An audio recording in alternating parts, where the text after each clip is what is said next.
الرحمن الرحیم والوکیل بالخصومت، اور خصومت کا وکیل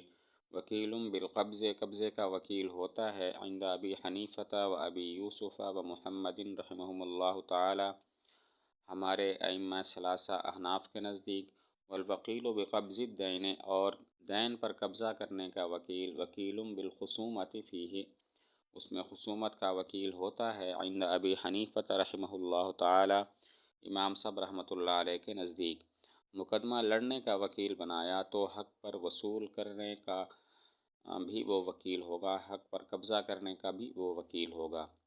یہ ہمارا مذہب ہے احناف کا، جبکہ باقی ائمہ فرماتے ہیں کہ وکیل بالخصومت وکیل بالقبض نہیں ہوتا۔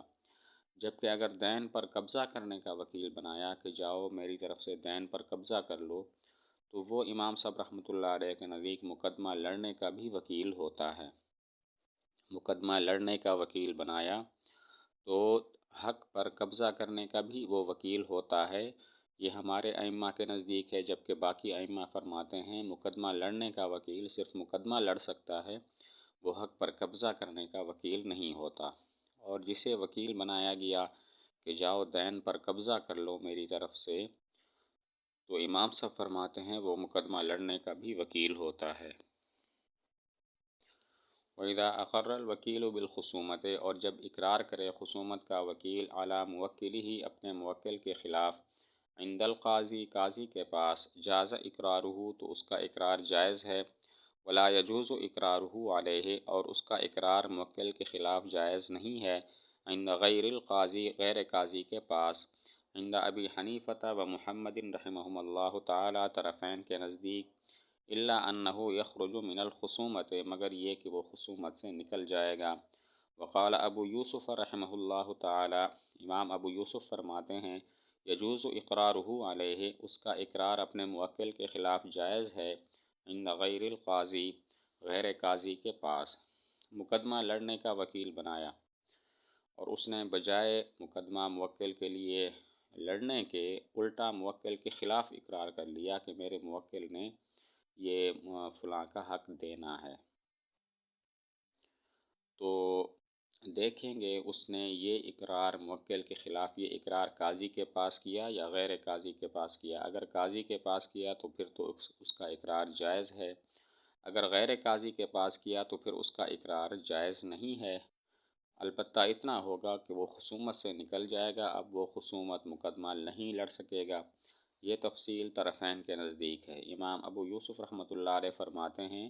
وکیل کا اپنے موکل کے خلاف اقرار مطلقاً جائز ہے، خواہ قاضی کے پاس ہو یا غیر قاضی کے پاس ہو۔ مقدمہ لڑنے کا وکیل بنایا، اس نے بجائے مقدمہ لڑنے کے الٹا اپنے موکل کے خلاف اقرار کر لیا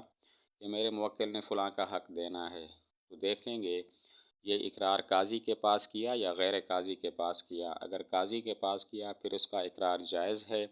اگر غیر قاضی کے پاس کیا تو یہ اقرار جائز نہیں ہے۔ یہ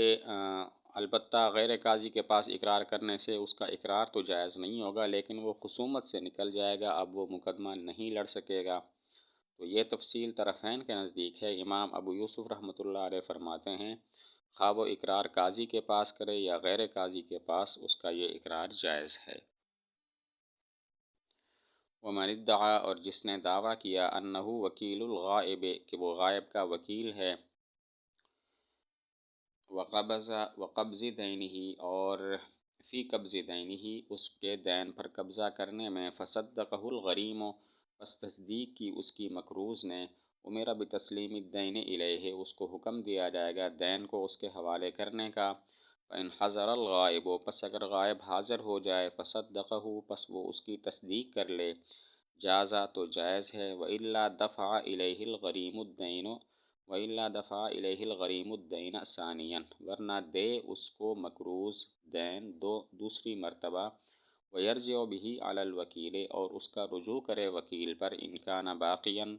اگر باقی ہو، فی یدہ، اس کے قبضہ میں۔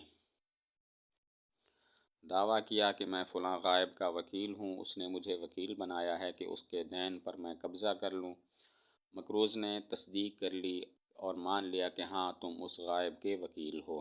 تو اس مقروض کو کہا جائے گا دین اس وکیل کو ادا کرو۔ اس کے بعد وہ غائب آ جاتا ہے اور کہتا ہے کہ ہاں میں نے اس کو وکیل بنایا تھا، تو پھر تو ٹھیک ہے۔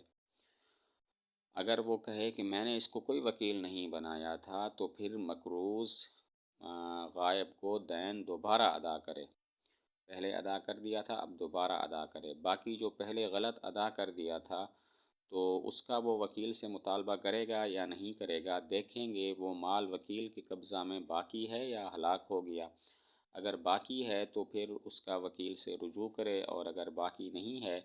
تو اس کا وکیل سے رجوع نہیں کر سکتا، وکیل سے وہ مطالبہ نہیں کر سکتا۔ دعویٰ کیا کہ میں فلاں غائب کا وکیل ہوں جو اس شہر سے باہر ہے، اس نے مجھے وکیل بنایا ہے کہ میں اس کے دین پر، اس کے قرضہ پر قبضہ کر لوں جو تم نے ادا کرنا ہے۔ مقروض نے مان لیا ہاں کہ تم اس کے وکیل ہو، تو اس مقروض کو کہا جائے گا اب دین بھی وکیل کو ادا کرو۔ اس کے بعد غائب آ جاتا ہے، تو اگر تو وہ کہے کہ ہاں میں نے اس کو وکیل بنایا تھا تب تو ٹھیک ہے، یہ جائز ہو جائے گا۔ اور اگر وہ یہ کہے کہ میں نے اس کو کوئی وکیل نہیں بنایا تھا تو جو مقروض ہے وہ اب آنے والے غائب کو دوبارہ دین ادا کرے، باقی جو پہلا دین اس نے غلط ادا کر دیا تھا وکیل کو، اس کا کیا دیکھیں گے۔ اگر وہ تو وکیل کے قبضہ میں اگر وہ دین باقی ہے، وہ مال باقی ہے جو اس نے ادا کیا، تب تو وہ وکیل سے رجوع کر سکے گا کہ میں نے تمہیں غلط ادا کر دیا تھا، مجھے واپس کرو۔ اور اگر وہ ہلاک ہو گیا وکیل کے قبضہ میں تو اب وہ جو مقروض ہے وکیل سے مطالبہ نہیں کر سکتا۔ وَإِنْ قَالَ، اور اگر اس نے کہا انی وکیل بقبض الودیعۃ، میں وکیل ہوں ودیعت پر، امانت پر قبضہ کرنے کا، فصدقہ المودع، پس اس کی تصدیق کر لی امانت دار نے، مودع نے، لم یؤمر بالتسلیم الیہ، اس کو حکم نہیں کیا جائے گا وہ ودیعت اس کے حوالے کرنے کا۔ دعویٰ کیا کہ میں فلاں کا وکیل ہوں، فلاں نے جو تمہارے پاس اپنی امانت رکھوائی تھی اس نے مجھے وکیل بنایا کہ اس امانت کو تم سے لے لوں، اس پر قبضہ کر لوں۔ اس امین نے کہا کہ ہاں تم ٹھیک کہہ رہے ہو، تم واقعی اس کے وکیل ہو، تو لم یؤمر، اس امین کو یہ نہیں کہا جائے گا کہ اب یہ امانت اس وکیل کے حوالے کرو۔ دعویٰ کیا کہ میں فلاں کا وکیل ہوں، فلاں نے جو تمہارے پاس امانت رکھوائی تھی اس نے مجھے وکیل بنایا کہ وہ امانت تم سے لے لوں، اس پر قبضہ کر لوں۔ امین نے تصدیق کر لی کہ ہاں تم ٹھیک کہتے ہو، واقعی تم اس کے وکیل ہو، تو اس امین کو یہ حکم نہیں کیا جائے گا کہ وہ امانت اس وکیل کے، اس مدعی وکالت کے حوالے کرے۔ تو ترجمہ ہے وَإِنْ قَالَ، اور اگر کہا انی وکیل، بے شک میں وکیل ہوں، بقبض الودیعۃ، ودیعت پر، امانت پر قبضہ کرنے کا، فصدقہ المودع، پس تصدیق کر لی اس کی امین نے، لم یؤمر بالتسلیم الیہ، اس کو حکم نہیں کیا جائے گا وہ امانت اس کے حوالے کرنے کا۔